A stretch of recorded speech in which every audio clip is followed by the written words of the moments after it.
আসসালামু আলাইকুম, সবাই কেমন আছেন? আমি আল্লাহর রহমতে ভালো আছি। আম্মুকে অনেক দিন ধরে বলছিলাম একটি অ্যাকুরিয়াম কিনে দিতে। আম্মু কিনে দেয়নি, তাই আজকে নিজে নিজে একটি অ্যাকুরিয়াম বানিয়ে ফেললাম। অ্যাকুরিয়াম বানানোর জন্য আমি একটি হাতঘড়ির বক্স নিয়ে নিলাম।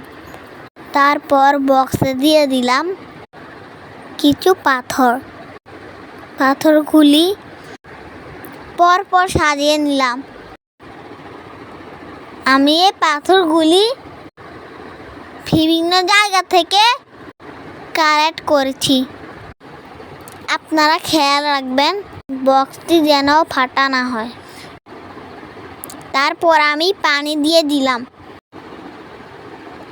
ধীরে ধীরে পানি দিলাম যেন পাথরগুলি ছড়ে না যায়।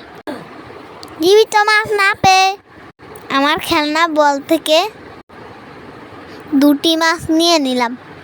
মাছগুলো প্লাস্টিকের। এখন দিলাম মাছ।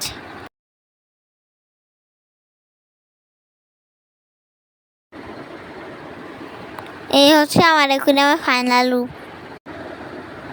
অ্যাকুরিয়ামটি কেমন হয়েছে সবাই কমেন্টে জানাবেন। আজকের জন্য টাটা, বাই বাই।